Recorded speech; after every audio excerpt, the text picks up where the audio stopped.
Hello, I'm Michael. I'm Sally, and this is Wrestle MSX.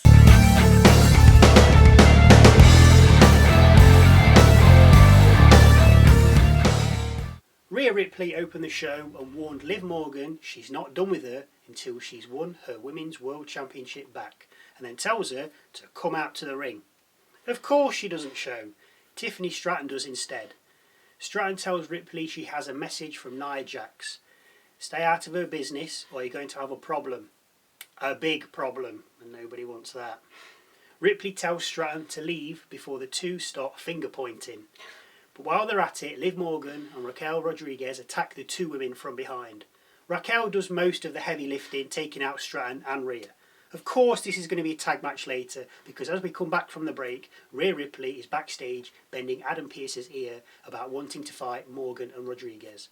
Pearce tells her you can, but you need a tag partner.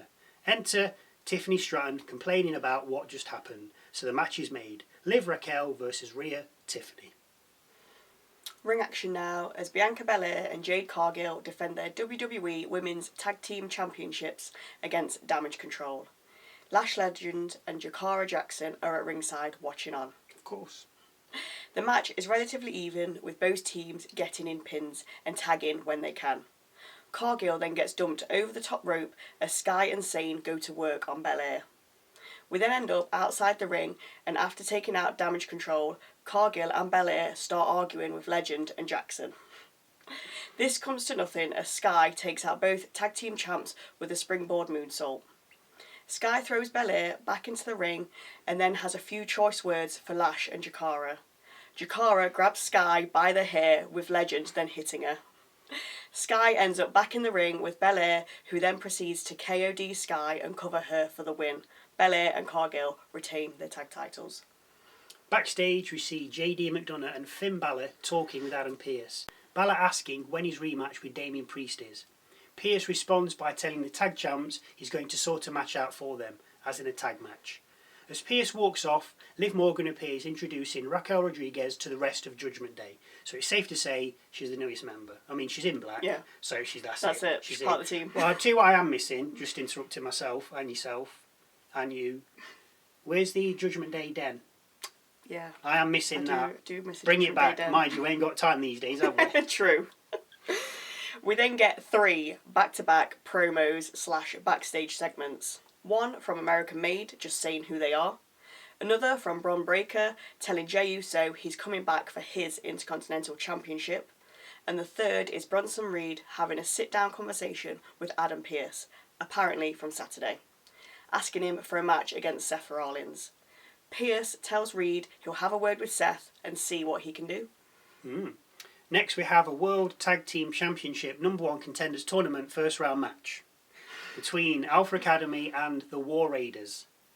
Not much to see here. Tozawa gets ragdolled by both Raiders, and every time Otis tries to help or come in, he gets taken out by either Eric or Ivar. The Raiders finish off Tozawa with a new move called Fallout. Eric dropped Tozawa as Ivar landed on him from the top rope. Ivar then covered Tozawa for the win. Backstage, and we see Seth telling Adam Pearce that he needs this fight with Bronson Reed to bring out the best in him, to keep him sharp and keep him on top. Pearce is left to think about it. Cody Rhodes then makes an appearance, and after thanking the fans, he asks them what they want to talk about. Gunther's music then hits and the ring general heads out and makes his way to the ring. Gunther says there's not a lot of negative things he can say to Cody and that he respects him. Cody respects Gunther, then reminds him he beat Reigns and has already slain a frightening beast. The two then shake hands with Gunther leaving the ring. Back from the break, and before we see our next match, Kofi Kingston against Bron Breakker, we see a Dragon Lee promo where he grows wings and goes through a portal. Nice.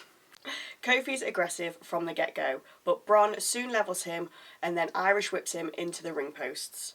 Bron then misses a spear in the corner, with Kofi moving out of the way, allowing him to get in some offense. A crossbody from the top rope, a leg drop and SOS, the resulting pin getting Kingston a 2 count.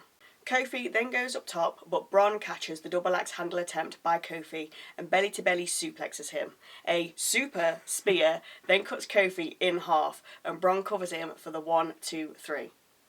After the match, Bron hones in on Kofi to do more damage, but Woods enters the ring and Breakker makes a sharp exit.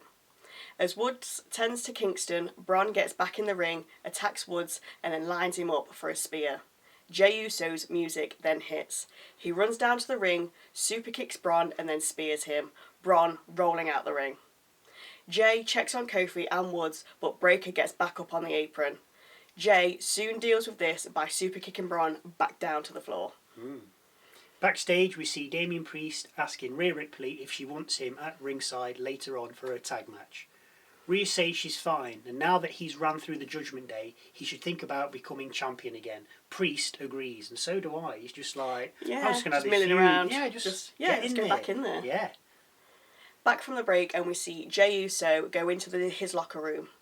But when he opens the door, Jimmy is sitting there. Jey turns around and walks off. Next out, R-Truth for his match against The Miz, and I forgot this one was happening. Truth offers his hand to Miz, Miz shakes, and then the two square off. We're then interrupted by a white 6 glitch on screen before we get back to the match. Just as the two position themselves to fight, the Final Testament head out. Miz turns round to look at them, with Truth seizing the opportunity and rolling Miz up from behind for the pin, which he gets. Truth heads up the ramp, fist bumps Karrion Kross and continues on his way. Kross then gives the order to get him, with AOP going after him and throwing him back into the ring. Miz then hits Truth with a skull-crushing finale. I wonder what's going to happen there then. We then head backstage with Jimmy looking for Jey. When he finds him, Jey says, "I said no, get out of my face," before walking off. I tell you who isn't doing anything at the moment. Giovanni Vinci. Perhaps Jimmy should ask him and see if we can help him. Yeah, if you can find him. Last match of the night, Rhea Ripley and Tiffany Stratton versus Liv Morgan and Raquel Rodriguez. Rhea and Liv start with Rhea dominating, Liv making the tag as soon as she can. Ripley and Rodriguez then begin circling each other, but Ripley gets too close to Stratton, who tags herself in. Rhea nonplussed. Stratton shows off some athletic prowess before Raquel ends up outside the ring. Rhea goes for Raquel, but Stratton rolls out the ring to tell Ripley she isn't legal. What, she doesn't have a green card or something? While Stratton and Ripley argue outside, Rodriguez gets back in the ring, picks up Morgan in a powerbomb type position, and then dumps her over the top rope onto Ripley and Stratton. Back from the break, and we have Morgan laying kicks into Stratton and then tagging in Rodriguez. Raquel then clubs Stratton and backbreaks her before putting her in a submission. Stratton breaks free, tagging in Rhea. Raquel tagging in Morgan. Rhea drops Morgan with a knee to the face and then covers her after a riptide. The resulting cover getting a 2 count as Rodriguez makes the save. Rhea throws Rodriguez out the ring and tags in Stratton, telling her to finish it.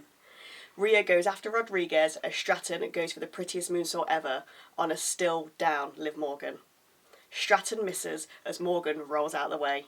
Outside the ring, Rhea tries a riptide on Rodriguez, but Rodriguez blocks. She tries again, but Rodriguez stops it again. Rhea then gets attacked from behind by Nia Jax. The referee calls for the bell and the match is thrown out. Jax takes out Rodriguez and heads into the ring to check on Stratton. As she does, Ripley gets back in the ring and headbutts Jax and then picks her up. Just. Morgan chop blocks Rhea, sending her crashing to the mat, with Jax landing on top of her. Jax rolls off Rhea, with Morgan then laying into a downed Ripley. Morgan kicks Rhea until she's out the ring, but he's unaware of Jax coming up behind her. Jax Simone drops Morgan. Hogan leg drops her and then hits her with the Annihilator. Stratton cheering her on. Jax then turns to Stratton and gestures to look at her. Look at her. You know what to do. Stratton eventually catching on. Tiffany leaves the ring, gets her Money in the Bank briefcase, gets back in the ring and goes over to the referee. As the referee is asking her if she wants to cash in, Dirty Dom runs down, pulling his girl out of the ring and carrying her to safety up the rampway. Raw goes off the air with Dom, Raquel and Morgan making their escape as Stratton hangs over the ropes shouting, "It's not Dommy time, it's Tiffy time." You know, I just love this chaos. As I say, it's entertaining. Yeah. I think we forget sometimes that's what the E stands for. It's entertainment. Yeah, that's what we want. And that is what you want. Definitely. Thank you again for watching. If you like what we do, please subscribe. And we'll see you on Saturday for SmackDown.